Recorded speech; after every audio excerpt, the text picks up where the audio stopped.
Ned Ludd did not exist, but many in the 19th century England believed him to be everything from a revolutionary to a general to a lost king.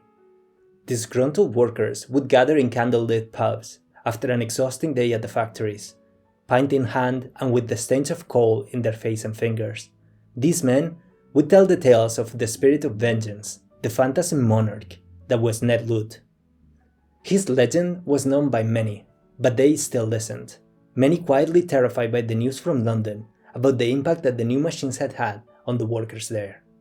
The tale dates back to a fateful night in 1779, when the aforementioned hero, then just an apprentice at the factory, destroyed 2 stocking frames, knitting machines capable of producing as much as 3 men.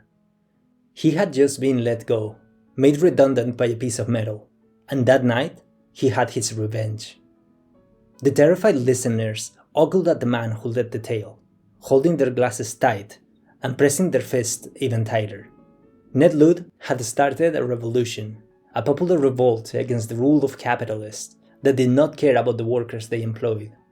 This labor class hero had changed the rules. This industrial age Robin Hood had established a method to get some power back to the hands of the workers, and those factory owners that had been sent out of business by the sheer output capacity of their industrialized competitors.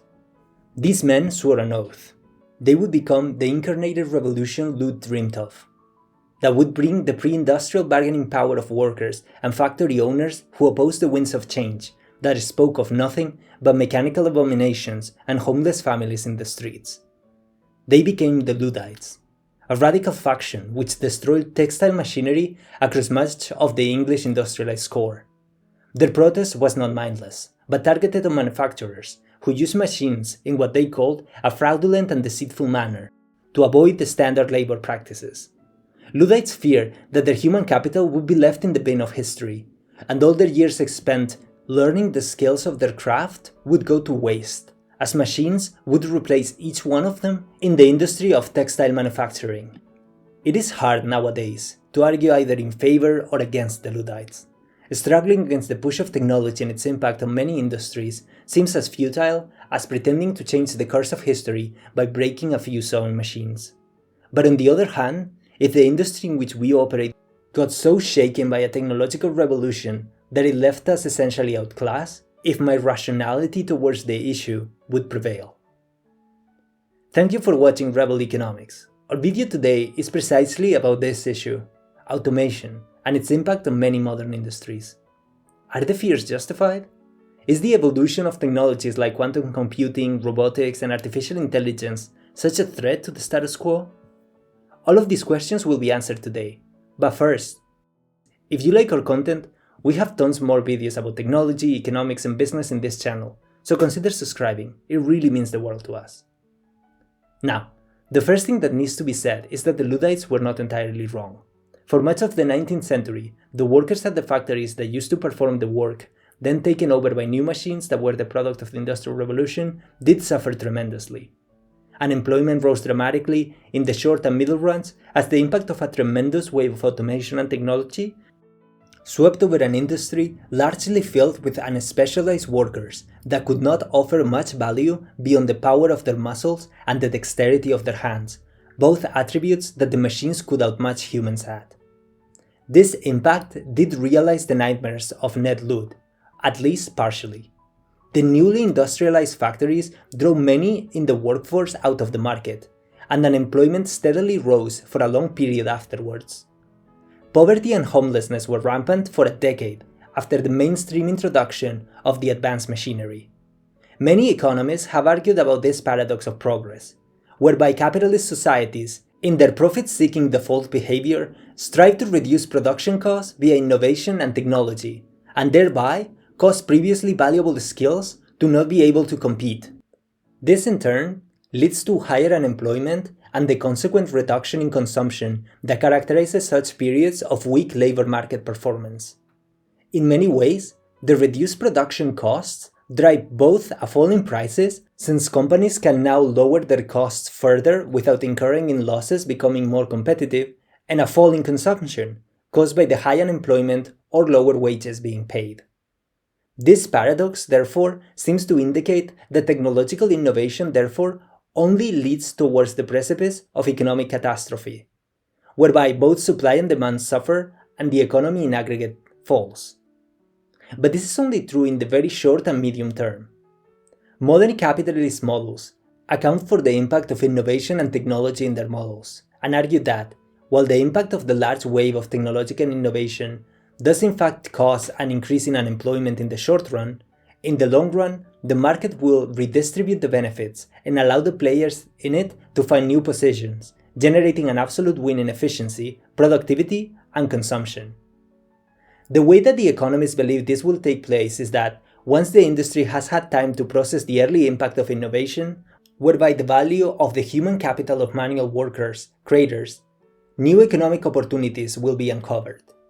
In the history of capitalism, very few times have prolonged periods of unemployment caused by innovation waves persisted for long. There are several reasons for this. First, unskilled workers pushed out of a particular industry in an economy with freedoms to travel to other countries or industries are incentivized to seek further low-skill unemployment in less developed areas, which itself incentivizes the economic activities of these otherwise more stagnant sectors and geographies. Second, unskilled workers that wish to remain in an industry that has incorporated a new type of technology will be incentivized to learn new skills, sometimes in managing the very technologies that substituted them. These two economic impacts of technology will lead to an overall increase in earnings and consumptions across the economy.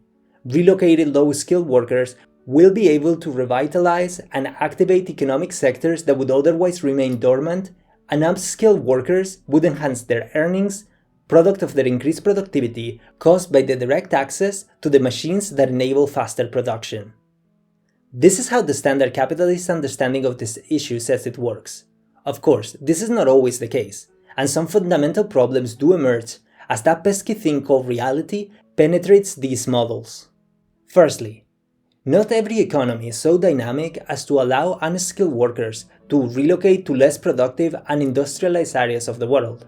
Things like visas and work permits make it difficult for a complete reallocation of resources across states, and things like families and friends complicate even the process of relocation inside of the same country.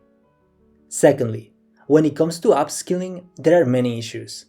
Statistically speaking, the older a worker is when the technological wave hits its industry, the least likely he or she will be to actually earn new skills.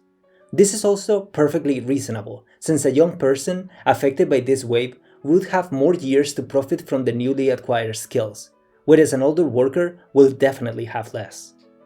So no, this system of technology and labor relocation and upskilling is by no means perfect. The incentives to do as it says are there, but reality is much more complex than that. Economists fall into this trap constantly. Check the video about information asymmetry to see another interesting example. The impact of technology on the labor market is complex, and while it seems to be true that the negative effects of innovation and traditional industries do decline in the long run, and that technology leads to a general increase in production and overall economic activity, the middle steps are messy and sometimes show how cruel capitalism can truly be to those left behind. But what about our current dilemma? Certainly, we should be slightly more worried about robots and artificial intelligence than the sewing machines and steam engines of centuries past, right? To answer this question, we must take a look at what machines are generally good at doing and what they are not so good at. Now, I am not an engineer, far from it, but the general understanding of an economic perspective is that machines, even advanced machines like robots and AIs, are extremely good at solving contextualized problems and rapidly executing repetitive patterns. A contextualized problem is generally an issue of optimization or prediction, an answer to a question proposed by someone else. For example, AIs can be trained to be really good at very complex calculation, like those necessary for rocket science or successful investment strategies. They are also very good at finding optimal solutions to an issue once all other factors are known and a dataset for them to work with is provided. For example, an AI could be trained to find correlations across many Netflix's accounts using the viewer's data, and output the perfect show for Netflix to make that would maximize viewing time for a given audience. But what will modern AI-driven technologies lack? What is our advantage as humans? Well, firstly, artificial intelligence cannot discover creative ways to solve various growing problems, because its underlying source code is not optimized to do so. AIs will struggle with conceptual frameworks that humans are relatively accustomed to, like the changing context surrounding an optimization problem. Most AIs are built with a static problem in mind, and are unable to check outside of their closed system to monitor for changing elements in the environment and then adapt its optimization algorithm accordingly. Secondly, while artificial intelligence is a word that might convey independent thinking, this is not a correct assumption. The data engineers and other professionals responsible for building these AIs have a lot of power in shaping how they will act, including what the AI would even consider for the analysis of the optimal decision.